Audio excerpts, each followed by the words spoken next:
Everybody, Dan Schinder here live. If you're watching it live, if you're watching it while we're not live, you're watching the archive here on Drum Talk TV. I'm broadcasting from Globe, Arizona, 100 miles east of Phoenix up in the mountains where it's a little bit cooler. It's only 102 today. And my guest today, I'm so excited to finally have Liberty DeVitto on Drum Talk TV come to us from Brooklyn. How are you, Lib? I'm good. It's great to be here. Actually, it's great to be anywhere during this pandemic. That's true. Absolutely. And certainly fun to be able to talk about drumming and music and your career and your new book. Let's start with the book. And folks, you can see the book cover right there on the player. I believe Rob said he's got an issue out to me in the mail. I'm so excited to read this. A friend of mine ordered it really recently and he's already like 2/3 through it. I'm like, dude, I didn't even get it yet. Don't spoil it. But on the other hand, I would like you to please give us a preview, and then I got some questions about the book, and then we'll dig way back into your career. All right, a little insight about the book. The book, actually, there it is right there. Yeah. The book is my journey. It's my story. Billy Joel did write the foreword to it. You know, it's about how did these immigrants come from Italy, and then 2 generations later, one of their offspring plays with one of the biggest single artists ever. Yeah. You know, how that happened. It's the road that I took. You know, there's a lot of videos on YouTube of how to play rudiments and how to do this. And, you know, if you go to Berkeley, you're guaranteed to make it big. And no. You have to travel a lot of roads, and some of them are very dark. And, you know, but you got to be willing to go down that dark road. Yeah. So I was fortunate enough that I made it through the dark road. You know, some of them are rough. Some of my friends didn't make it through the dark road. You know, we lost them to the road. Yeah. But yeah, it's that kind of journey. It's also a story about 2 friends that made music that touched the world. And at one point in their careers, after 30 years, they had a falling out, and they parted, and now they're back together again. You know, not necessarily playing, but they're friends again. And that's what it's all about. It's a story of love, your love for music, your journey, love for Billy, and everything, really, right? That's exactly what it's about. It's about the passion for music, about sharing it with other people, you know, all that kind of stuff.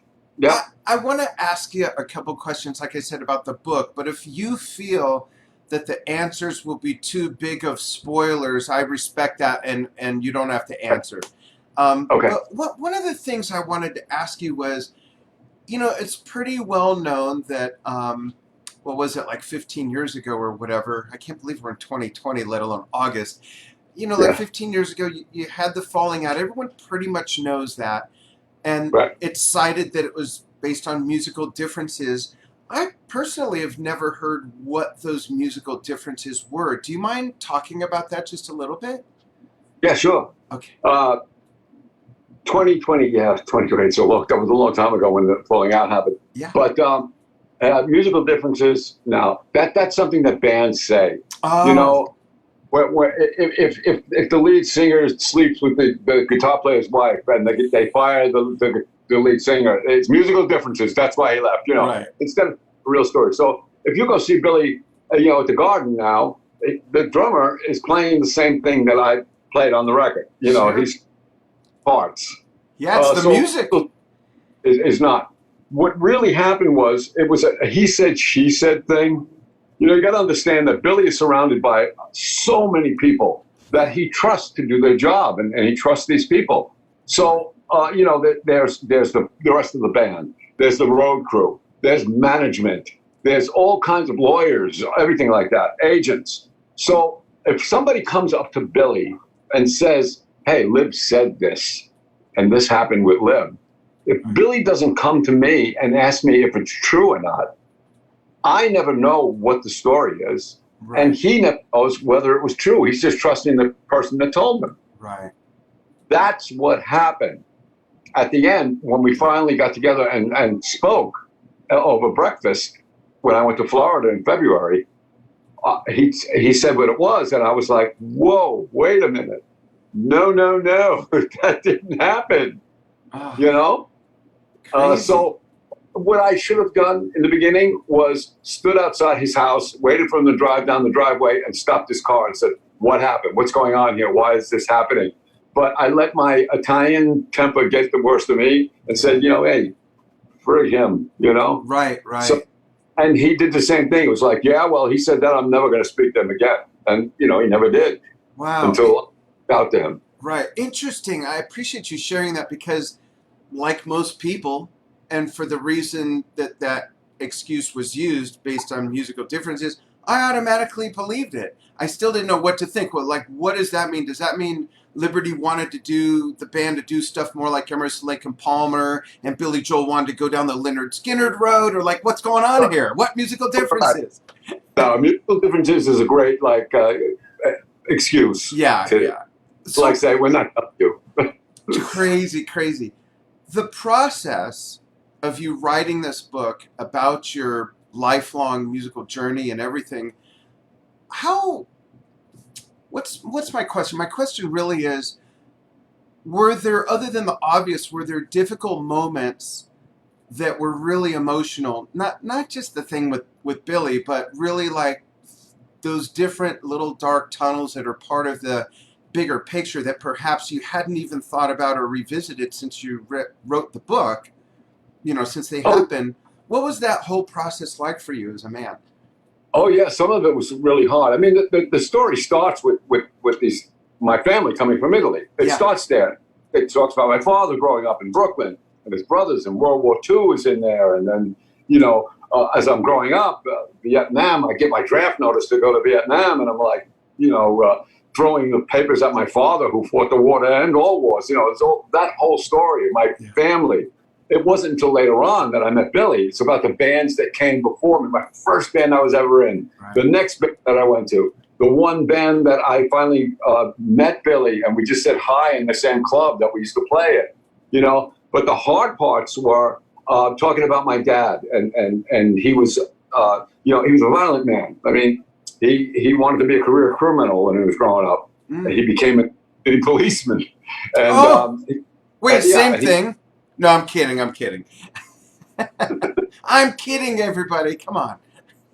he and he was he used to bring the job home sometimes, Yeah. and in these I started looking like the guys he was arresting. My hair was long, and so that was hard to talk about my dad like that, because in the end, he was a better grandfather than he was a father. Mm. And we made up, and I know when he was right before he died, I would tell him that he was my hero, and I loved him, and he would get touched from that. We always used to say, "To live, I would have been arrested if it was today, what I Yeah. did to you." Yeah. So that was difficult. I talk about the death of my brother when he died. We were doing the Stormfront rehearsals for the Stormfront tour. Yeah. The death of Doug, who was the bass player in the band. It got me, Russell, and everybody else, Richie, in the band. And I talk about a band I was in called Big People, Mm-hmm. with Jeff Carlisi on guitar, Pat Travers on guitar, Right. Derek St. Holmes guitar and vocal, and Ben Orr played bass from the Oh, wow. I Cars. didn't know Ben Orr was in that band. Yes, and I talk about the story more is about when Ben got sick and passed away. Oh. So that tough. Yeah. Those. And for those of you who don't know, Derek is the voice of Ted Nugent, basically, Yeah. through the 70s and whatnot. Yeah. Yes, he is. Yeah, very interesting. I want to throw a dart way back into the Billy Joel career and give you kind of a personal thing that really touched me. When you guys went to Russia, and I saw that documentary on TV, and I think it was on PBS at the time. My parents' parents are all from Russia, and when I saw that, I wanted to go to Russia so badly, because what was so wonderful about the documentary is that it also inspired me to make documentaries, by the way, and I've made several. And what was great about the documentary is that it wasn't a concert documentary. It was a documentary about people and this journey, and about the food and the culture and where you went and all of that. And it was just so beautiful. Can you talk about that experience? And did you know at the time that documentary was going to be so important? Well, I knew that a film crew was coming. Mm-hmm. Now, when we were told, Billy announced that we were going to the Soviet Union. There were three bands were asked: Stevie Wonder, Bruce Springsteen, and Billy. I think Stevie Wonder was in the studio. Bruce maybe was on the road somewhere. So Billy said, "We'll go." He announced it at the Meadowlands in New Jersey that we were going to the Soviet Union, and people booed, like they booed. Because what year was this, Liberty? 86. Okay. Yeah. So the wall's still up. Right. And I grew up with the generation, I'm going to be 30 years old next week. And and I grew up hiding under their desk because we thought the Soviets were going to like drop bombs on us, like as if that saved us. Yeah. So we're in England and we're getting ready to fly over to the Soviet Union. And I'm sitting on Lufthansa thinking, like, what am I doing? I think I'm going to meet these three-headed dragons that breathe fire. I always hear little axis, these horrible people. The gulags. A wall up. They don't let their people out. They got to keep them in, and nobody's allowed to come in, and all this kind of stuff like that. So I'm on the plane thinking, okay, I'm on Lufthansa, German. Okay, we beat them in World War II and won. Okay, I'm going behind the Iron Curtain. I'm going behind it now, on the other side of it, and my name's Liberty.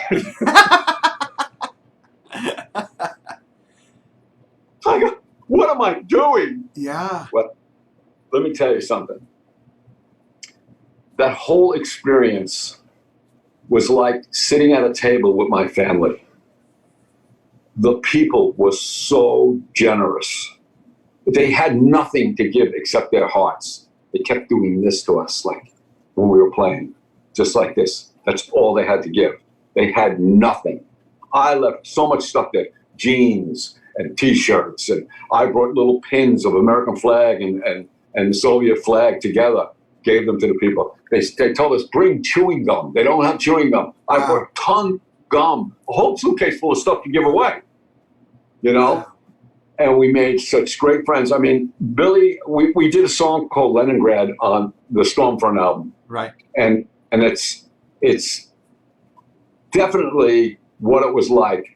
And when Billy says that, we never knew what friends we had until we came to Leningrad. Right. And I stood on the soil in Moscow or in Leningrad, and I'm standing there looking at the sky thinking, this is the same sky that's over our country. Right. It's not a war of people against people. It's government against government. It's like the people were fantastic. Fantastic. They couldn't be nicer. That's so wonderful to hear. Yeah. Yeah. So after the wall came down, some of the bands that were there came over. The Stas Namen band. Stas Namen band was the most famous band because his father was in the party. Right. He was allowed to do. We met other bands that weren't as popular as Stas Namen. But his band came over. American had a party for them at my house. It was great, I mean, they had nothing with it. They didn't have deodorant. Women didn't have Tampax or nothing like that, And it was like, it was insane. That was the only thing they told us not to leave. The women couldn't leave tampons because they didn't know how to use them. They were that toxic shock syndrome thing that was happening at the time. Yes. Yeah. So, and at one point, Billy played this show in Leningrad called the Musical Ring. And they used to take like rock musicians and stuff and put them in this like boxing ring. And they would ask them questions and belittle the rock stars. Really? But Billy played like classical pieces, the Russian classical pieces that were banned in the Soviet Union. And from my understanding, is the show went off the air that was it. That was the last show that they showed because they were so impressed with how he played. I mean, he's classically trained and he knows all that stuff. Yeah.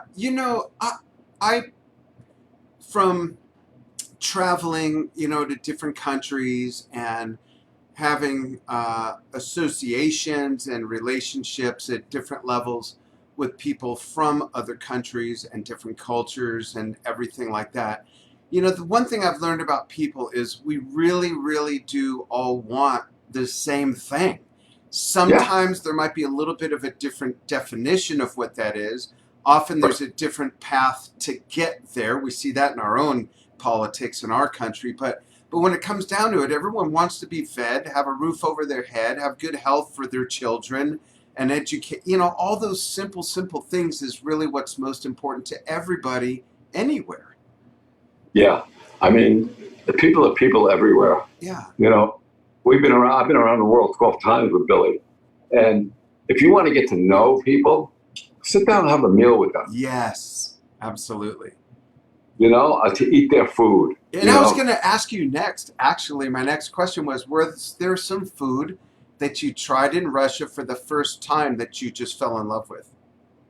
Well, there was a lot of different kinds of food. Like their yogurt was very interesting. I loved yogurt for breakfast, and I had to put jelly in it, some kind of jelly in it to make it taste good. It was like a sour tasting thing. Oh wow!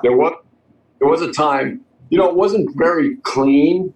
I mean, they cleaned, but it wasn't like like we sterilize everything and stuff like that.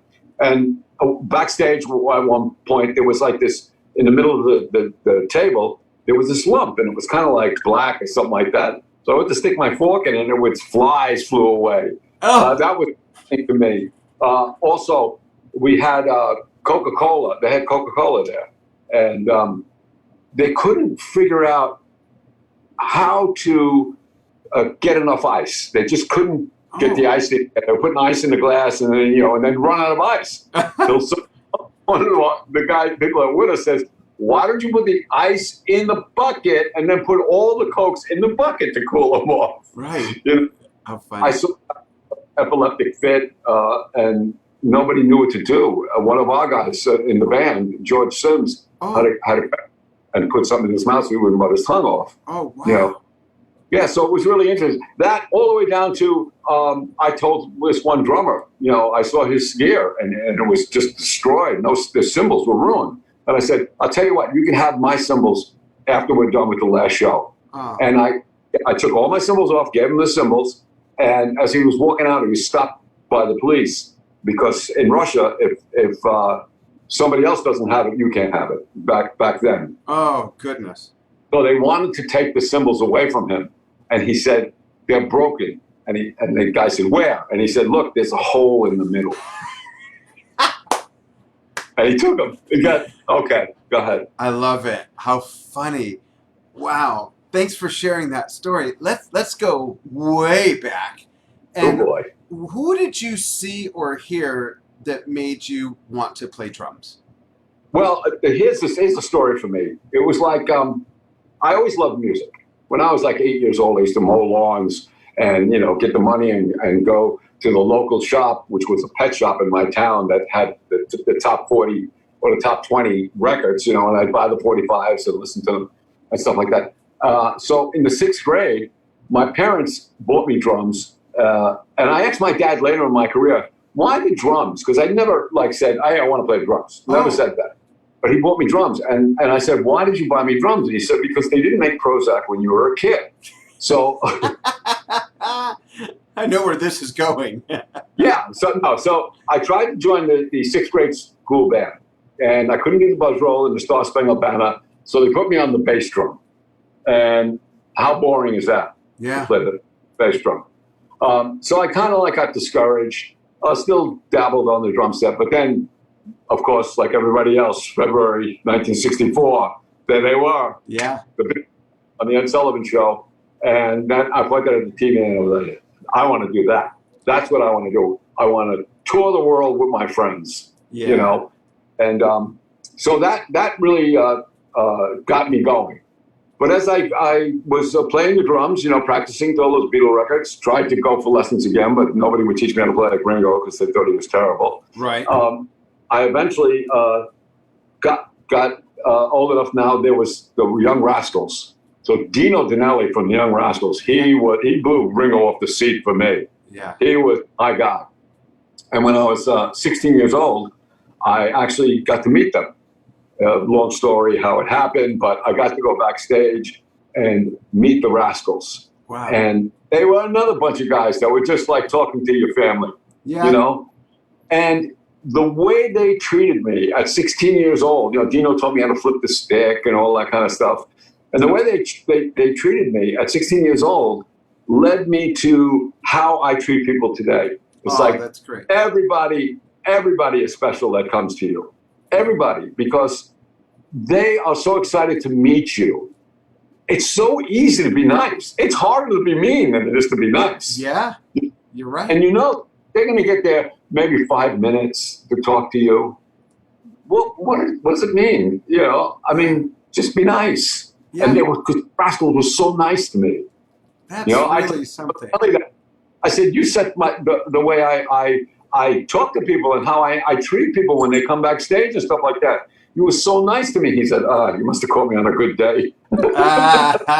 What a great life lesson to not only learn so young, but to learn from a musical idol, right? Yeah.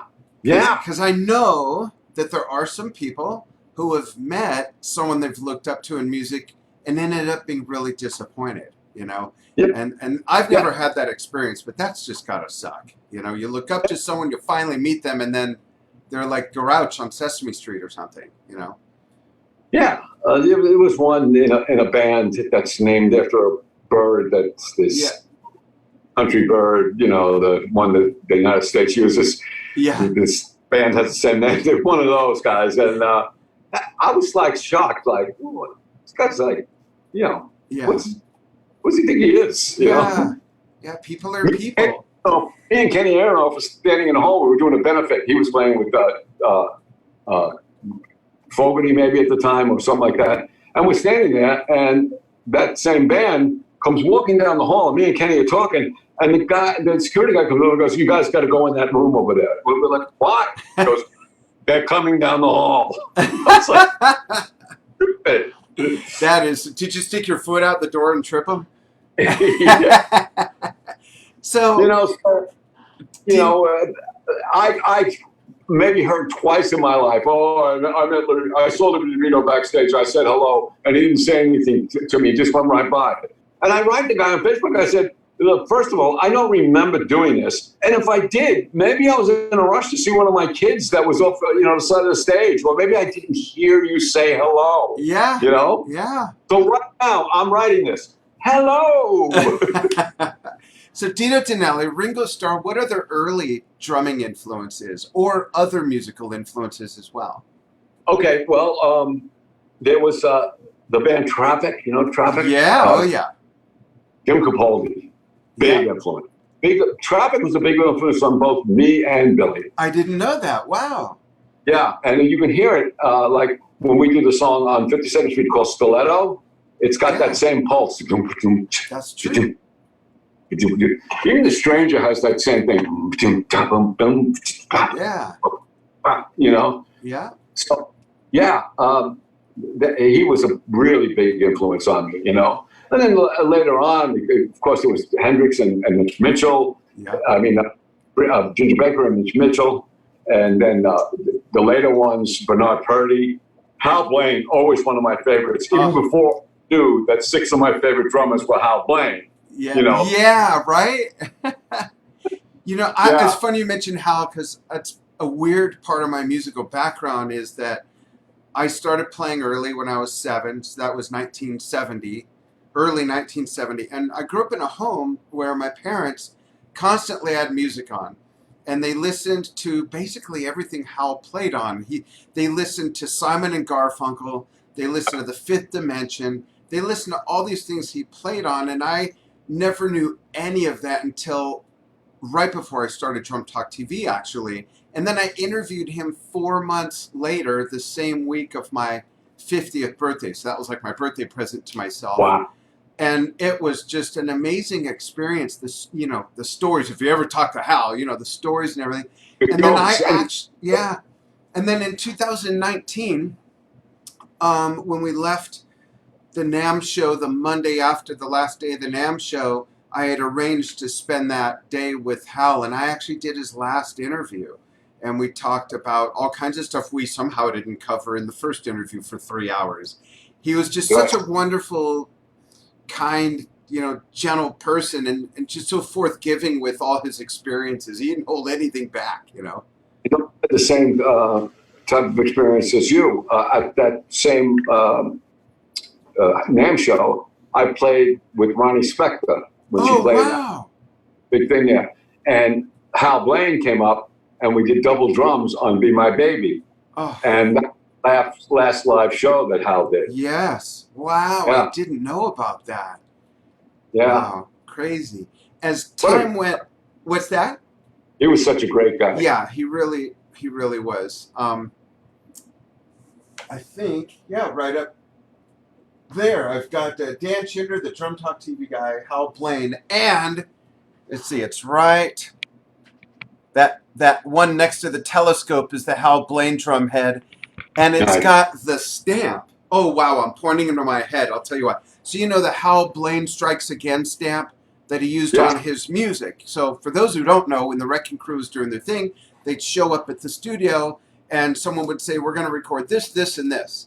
So there were these giant books of sheet music. They were like 3 phone books thick, and Hal would rifle through, and it was hard to find his own music. So he had this stamp made that said Hal Blaine Strikes Again. And on all of his scores, he would stamp the upper right corner of the piece so he could just pull it out, pull it out. So when I interviewed him for the first time in 2013, I said, Hal, do you still have the stamp? He said, yeah, it's right over there in my office. I said, can you get it? And he said, sure, you want me to get it? I said, yeah, and do you have the ink thing? He said, yeah. I said, can you bring it? So he goes and he gets it. I said, will you stamp my head? He says, stamp your head? It was like a girl shaking Elvis's hand. I didn't wash my head for a week. And the stamp is on the head as well. You got a tattoo. Yeah, exactly. I should have just had a tattoo artist trace it. Hal Blaine Strikes Again. That's funny. I put out a Music Minus One book years ago for Hudson Music. Right, and, I remember. And I thanked my teachers, as I called them my teachers, like Dino Danelli and Ginger Baker and all of them. And I sent everybody a book, and I sent Hal one. And he sent back a letter that was about 3 pages long. It was like a father telling a son the mistakes that he made and don't do the same thing, Yeah. I still have that letter, and I hold it dear to my heart, That's so Hal, right? That's Hal right there. Yeah. As time went on, were there more contemporary drummers who, maybe even if they weren't directly influenced as Liberty, were there more contemporary drummers, and are there any now, even within like the last 10 years, that have kind of caught your ear where you've said, oh, wow, there's someone doing something that doesn't sound like everybody else? Right. Of course, there's Bernard Purdy. Yeah. I always loved like R&B music. I loved Roger Hawkins, loved Roger Hawkins. I actually got to speak to him probably about 6 months ago on the telephone. A friend of mine and called me and said, Roger's here. And it was funny because I'm telling him about all the stuff that he was doing. And then he said, the song you do, Still Rock and Roll with Me, is so good. I was like, wow, you know what I do? So Bernard Purdy, one of my faves. Yeah. Steve Gadd, of course. Yeah. Me and Steve kind of got close because Phil Ramone was producing us. Steve was always in A&R studios. We were recording in A&R studios. And we used to kind of like hang out and get crazy together sometimes. But so those kind of guys were great. And new guys, I like Taylor Hawkins. I think he's a great drummer. He has great teeth too. Yes, he's a big smile. Got a real surf guy, Yeah. Back him sometimes. Dave Grohl, of course, is great musician, all-around musician. Yeah. I did love the guy, and I can't think of his name right now, who played with the Killers. Yeah, I can't think of his name right now, but I can't either, but I know who you mean. Yeah. I really did like him. Awesome. That's cool. And then some great R&B guys, that play with the R&B people today. Hip hop guys. You know, Yeah. I like that. I like all that stuff. That's great. I'm going to look at the comments and let's see if anyone has questions. Is that okay? Sure. Cool. Let's see who's on board. And thank you, everybody, so much for following what we do and for joining Liberty DeVitto and myself. So let's start with this. John Berger, who's a great friend of mine. John is a drummer in New York who can play any kind of music, and he does also a lot of theater music and percussion and stuff. Really, really great drummer. And he says, this is wonderful. Thank you, Dan. Liberty is one of my biggest influences. Here's a question from Cameron Holiday. Asks, I'd like to know what was your favorite drum track you played on with Billy. Is it possible to narrow it down to one? If not, give us like whatever scrambles through your head on that. But I think I quoted like 150 songs with Billy or something like that. But I do love the song Laura on the Nylon Curtain album. Yeah. Yeah, I like that one. I like Until the Night. I like what I played on that. I like that too. Know? I mean, Just the Way You Are was the Grammy winner. Yeah. So that groove, I call it, a lot of guys can't get that feel because, the bass drum drops on 3 and there's a flip thing in there. And I've heard people call it the hardest simple thing to play. Yes. Yeah, it's such a cool groove. Absolutely. Yeah. But there was a bunch of those. It was fun to do Still Rock and Roll with Me. That was fun to play. Yeah. That's great. Challenge. Yeah. Cool. Let's see. We've got Carlos Guzman says, love the pictures of your hometown in the book. Can't wait to see that. John Kinsting, who does a series here on Drum Talk TV, says, I'm loving the book. The story of how Liberty got his first Slingerland drum set is bittersweet. Don't spoil it. Don't spoil it. I haven't read it. Let's see. We Didn't Start the Fire is the real deal. That's from Jorge Vizcarra. We've got... Oh, this is great. Scott McIntyre says, also Billy said that if he ever forgot the words to the song, he would just look over at Liberty. Do you want to elaborate on that? Yeah, I used to mouth the words, because I when I was growing up and learning how to play drums, I'd be playing to the Beatle record, and I couldn't read music or write music. So how I would get lost in the song, where am I? So I said, I'm going to learn the words to the song and I'm going to sing along with it while I play. So that's actually how I got to play. I learned that the drums, you do a fill when the singer stops singing, or you do a fill that takes you into the chorus or the bridge of the song. Yeah, and that's how I learned to do all that stuff. So with Billy, when we would go in the studio, the other guys would get charts, write all the chords out and all that kind of stuff. And I would get Billy's lyrics. Because I believe if you know the lyrics to a song, it will dictate what you're going to play. Yes. Thank you for saying that, because I can't believe how many, well, not that many, but still how many of the few drummers say, I'm not a lyric guy, I don't learn the words. How do you understand the phrasing without knowing where the words go and how it all... I never understood that. So thank you for validating that, the value of that. Yeah. So, I took it in the studio, and then I used to sing when we, to myself when we were playing live. So, words. But We Didn't Start the Fire. When we recorded that song, there's so many words in it. I looked at him and I said, "You're on your own with this one." The teleprompter is unplugged. Yeah. Here's a good one, also from Carlos Guzman. He says, Liberty, can you talk about the famous All-Star concert when you went with Billy to Cuba? What was your recollections of life in Cuba as you saw it? And what year was that, Liberty, please? To give 79. 79. Okay, so that's some context right there. Yeah, I think it was right before. I don't know if Glass Houses was out yet. I think it was.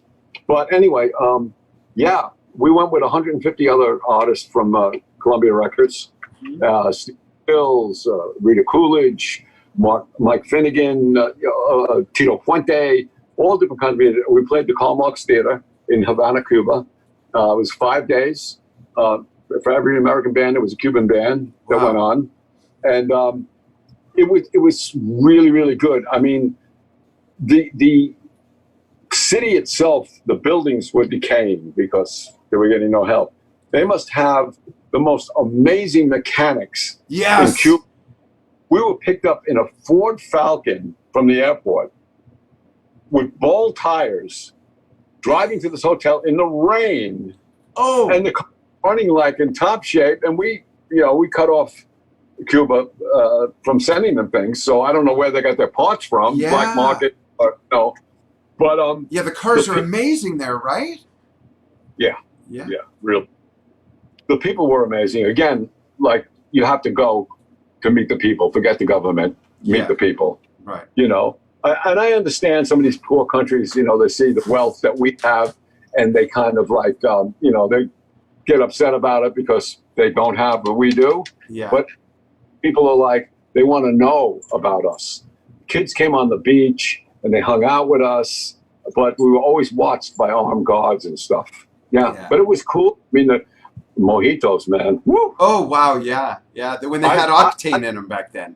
Me and Jocko, mojitos, and he jumped out the window of the Karl Marx Theater into the ocean, which was right behind it, and there's all rocks around. Oh, my gosh. It's floating back there.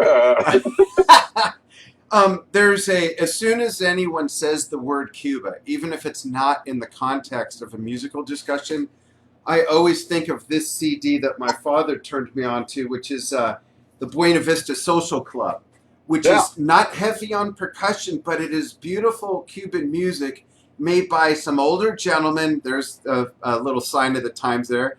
Older gentlemen that are up into, I think, 90 is the oldest or something like that. This is a really, really great snapshot of Cuban culture. That's what's beautiful about traveling. It's like the music you hear in different countries. You know, you go to Africa, you hear something totally different. I went to Africa on safari with my wife a couple of years ago. Oh, wow. And I was there on my birthday, and it was like they wanted to do this kind of thing for me, this little tribe that we were staying with. And I said, they started to play music, and I said, well, where's the drums? And they said, well, our style of music, we don't use drums. So it was like that part of Africa didn't use drums. Wow. That every part of Africa used drums. I was going to say, talk about breaking a stereotype, right? It was like, wow, that's cool. Yeah. You know, they did dance and stuff like that. It was really cool. Wow. Thanks for that. Thanks for all the questions so far. Let's see real quick what else we've got.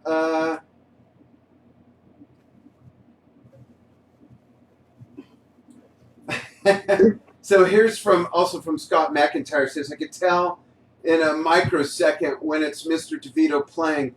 Love his three toms and that in-between beat he uses to start a verse, for example.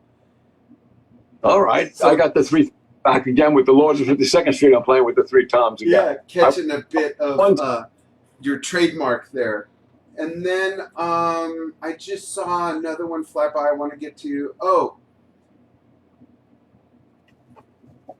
Where did it go? I thought I saw another question. Okay, cool. Let us know, folks, if you have other questions. I certainly have more questions. Here's a question, just going back to Billy for a moment. So you kind of found out about that falling out because you weren't invited to his fourth wedding. Right. Were you invited to his third wedding? Third wedding, sorry. And that was my question. Were you invited to his fourth, and do you think you'll be invited to his fifth? No, the fourth one happened while we were still, apart. So maybe you'll go to the fifth. And according to Billy, I don't think there'll be a fifth. Okay. I think he's got a good wife there. He's got two young children now. It was him because we talked about our kids who are older. Yeah. I have three daughters that are 40, 36, and 32. Yeah. He has one that's in her 30s, and then he has two kids. One's 4, one's 2, and I have one that's 3. So it's like, even though we were apart, we were still running parallel in our lives. Yeah. And you never expect that fourth or fifth one. When I got married the very first time of 4, I finally found the right one. Um, Right. when I got married the first time, one of my favorite uncles told my dad, he said, I just can't make it. I got this business trip. I can't get out of it. My dad's like, come on, Walt, you got to go to Danny's wedding. He says, tell Danny I'll be at his next one. And he was. You know, funny, I told Phil Ramone the first time I got married, I said, are you going to come to my wedding? And he said, Liv, I'll come to all your weddings. Prophetic, right? Yeah. So what do you think? What do you think of your book now that you went through the journey of writing it, and how long did it take, and how do you reflect on that, all those experiences now that they're packaged up in something that you can share with the world? Does it Yeah. change your perspective, or does it add something to your perspective, or what's it like? What does it look like to you now, having all of that in this thing, you know? Well, the funny thing is that when I started to write the book, it was when me and Billy kind of parted Right. ways. So there's a lot of stuff that I chose not to talk about in the book. Like other people talk about this, they want the dirt. I didn't want to go there. I did not want to go there. In the beginning, I started to go there, because I was angry at people, just ex-wives and all kinds of stuff like that. Yeah. But hopefully when you get older, you kind of like get grounded in who you are, and you let go of some of the pain that you had all those years. And I tried to put myself in Billy's position of why he did what he did and why I did what I did. And I saw him in a different spotlight, So the book is about that. It's about why people do what they do. Yeah. Why do they do? Sometimes it's not nice what they do, but there might be a reason. That was right for the time to them. Right. So when I wrote the book, and I got Hudson Music, Rob Wallace called me and he said, I like this kind of story.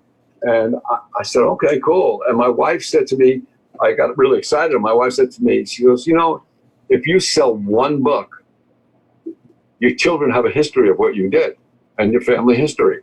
So basically it was writing my family history. Before my father died, he was 91 years old when he passed away.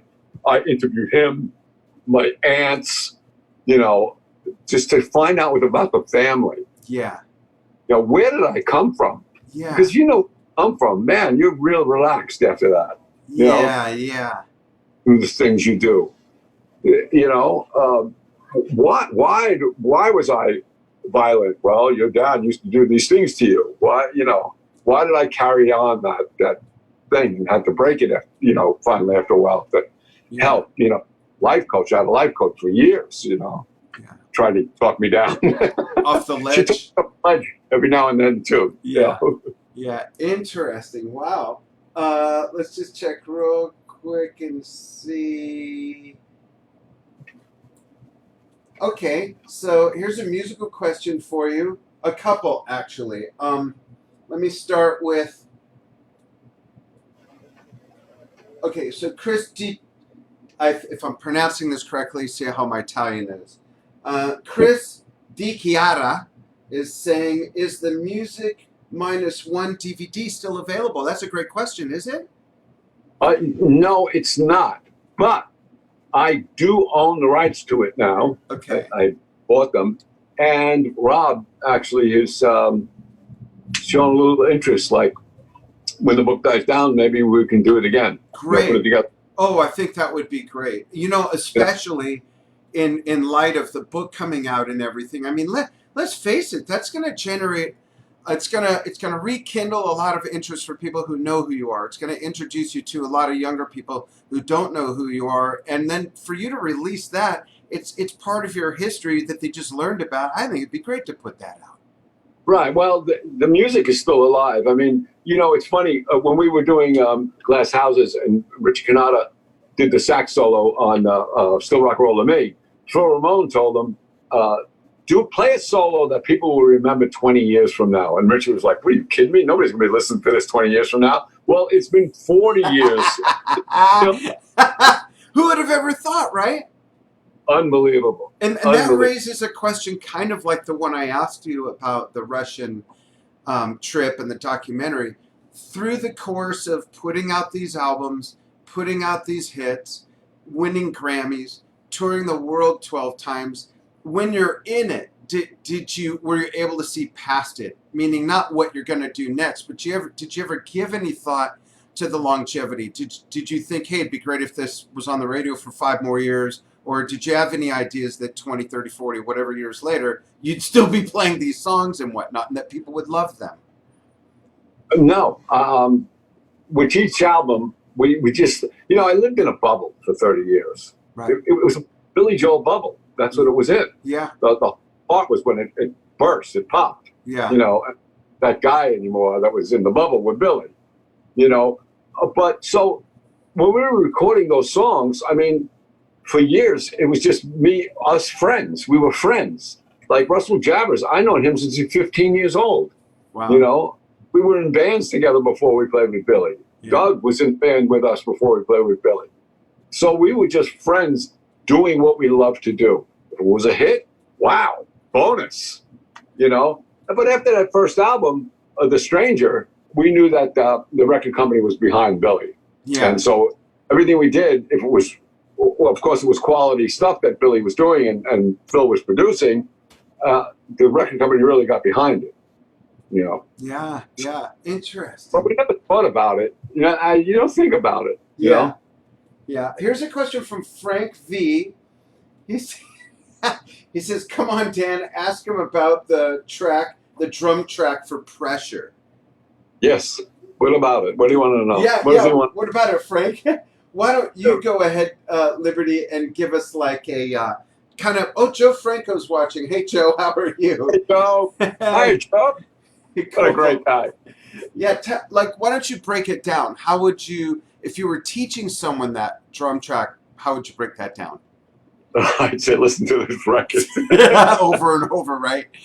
No, it's like a halftime thing in the beginning with the bass drum going straight, and when he's doing the verse, and then when he gets to the second part of the verse, it kind of builds, and you go to the full 2 and 4. Yeah. Takes off.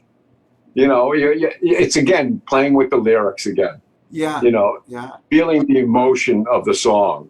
I mean, one of the greatest emotionally played songs to me is No Reply by the Beatles. If you listen to that, the way John sings it could almost be a scene in a play that he's talking to a girl and he's really, really upset about that he knew that she was home, but she wouldn't answer the phone, come to the door. And then he gets to the point where he goes, if I were you, I'd really, like you could see him pointing his finger at her, like getting really mad. And Ringo now is playing 16s or 8s, whatever it is, on his bass drum, like boom, boom, boom, boom, boom, boom, like pumping away, And then when the bird comes down again and he's just talking to her again, he's playing almost a bossa nova beat, Yeah, it truly paints a picture. Yeah, it is a picture. You could see a visual when you listen to that song. Yeah. Oh, thanks for that. Frank also says, how did you increase tempo? It fits perfectly. And I'll add to that. Did you play around with different ways to do that, or whether or not to do that? Did that just come out naturally with the song, or was it planned? It just came out naturally. When Billy played the Pressure for us, he played a demo that he had made, and he said, "Okay." It started with the and he went, "Hey," like a Russian. He says, "Yeah, it's like that." He goes, "You got to take it far away from that." Yeah, That's funny.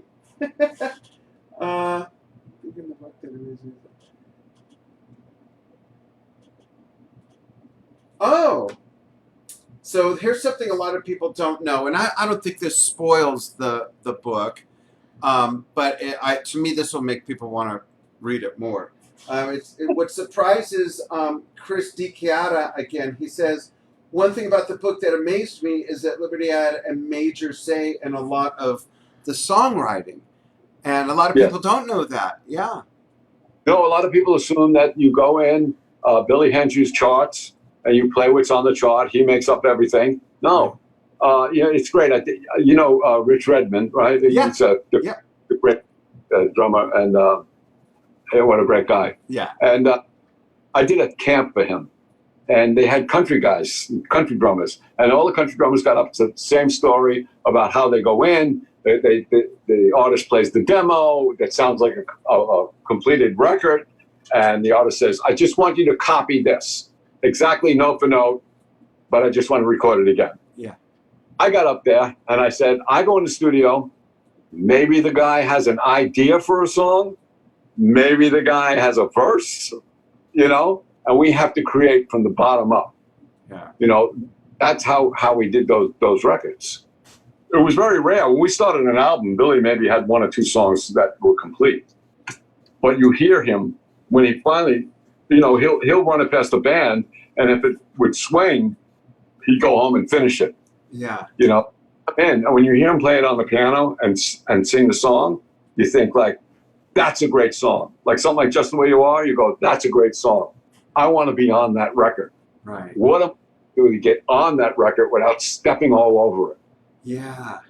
Because interesting. and I love you get a Grammy, Yeah. Let's see. Just the Way You Are. Say you had the brush in one hand. What did you have in the other? Can you jump on the kit and show the world? Did you catch that? Yeah, he said it. Well, let's see if I can get to the bass drum. Hold on. I was just leaning on the kit. Okay. A brush in one hand, yes. And a stick in the other. See? Right. It was like that.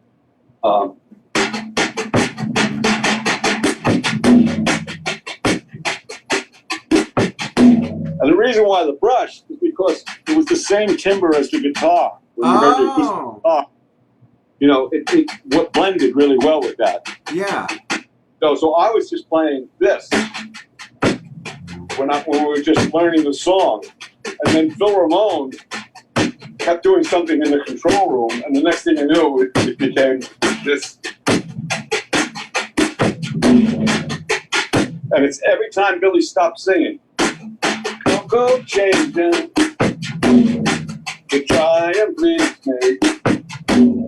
Yeah. So, how nice. Yeah, that's all about the phrasing, just like we were saying. Yeah. Very cool. I saw something else I wanted to get to. John Kinsting also says, I love Big Shot. Me too. It's one of those pump me up songs, and he loves the halftime feel. That's one of my favorites as well. Yeah. Thank you very much, Frank V, for that. So, did you ever have anything to do with the lyrics, or just the music? Someone's asking. That's from Scott McIntyre. Like I said in the book, I talk about like how Billy would call me, and sing something to me. He goes, "What does it sound like to you?" And he'd sing it to me, and I'd be like, "That's okay," He'd go, "Oh, I knew you'd say that," and he'd go back and write new lyrics, stuff like that. I remember calling Uptown Girl like the dumbest lyrics he ever wrote in his life. That's hilarious. Wow. I have 2 last questions for you. The first one is, what's next? What do you do? I'm gonna cure the virus that's come around now. That would be nice. That would be great. I got a lab back here. You got a lab? Okay, good. Yeah.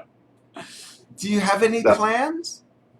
Well, at the Lords of 52nd Street, the band I play with now, myself, Rich Canato, Rusty Davers, and we got the other guys that fill in, bass, Malcolm Gold, Dennis Delgadio plays guitar, Rich, what's his name? Dave Clark plays Billy's, and Doug Hinch plays the second keyboard. And we've been touring around the country. And we were in Florida, we flew home, and boom, everything stopped. But we're ready to pick that up again, If you come to Phoenix, we've got to connect. We did a thing a little bit outside of Phoenix. Mesa? Was it Mesa, maybe? Maybe. I don't know. Okay. I just, if you tell me what restaurant it's in, maybe I'll remember. Yeah, there's a beautiful venue called Mesa Arts Center that's great. Phoenix, the first time I ever went to Phoenix was the first time I felt really far away from home. Oh, really? Because it was like 76, 75, 76, and like tumbleweed was rolling down the roads and stuff. Yeah, that's hilarious. It was like, wow, this really is the West, isn't it? Like old Vegas or something. Yeah, it was so cool, So now it's time for the Liberty DeVitto fun fact question. And what that is it's this. When you're not playing music, when you're not writing a book, when you're not recording, composing, when you're not doing anything related to music, what do you like to do? Well, I have a 3-year-old, and I love to be with her. Right now, because of the pandemic, my wife is working from home, Yep. and I get to be with my little daughter all day. I do get help from Nana and my sister-in-law. Good. But yeah, it's me and her usually. That's great. Watch some Sesame Street, Good. and she loves the Beatles, so it really makes it easy when she wants to listen to music. Oh, that's good. She's 3 years old and she can run the stereo. She presses the right buttons, puts the CD in, and That's great. Yeah. Yeah, those are very special ages, definitely. Yeah, that's great. And I noticed that Rob Wallace is watching, so hello, Rob. Hi, Rob. Hope everybody's well. Thank you, everybody, for tuning in. Liberty, thank you. We'll have to do this again sometime. There's always so much more to talk about. We'll have to geek out on gear next time and other drumming stuff. After you read the book. After I read the book, absolutely. I will call you as soon as I'm done with the book. Yeah. And then we'll do like a book review, geek out on gear and other drummers and your stuff. And you can get the book at Amazon.com or Hudson Music. That's right. Check it out, folks. It's Liberty's life story. And I want to thank you again for taking time, Liberty. Stay on the line after we say goodbye. And thank you, everybody, for following what we do here on Drum Talk TV. Thanks for joining Liberty and myself. Stay safe. Be kind to each other. Do the right thing. And everybody will be okay, all right? Okay. Right. All right. We'll see you all soon. Thanks, everybody. Bye, Dan.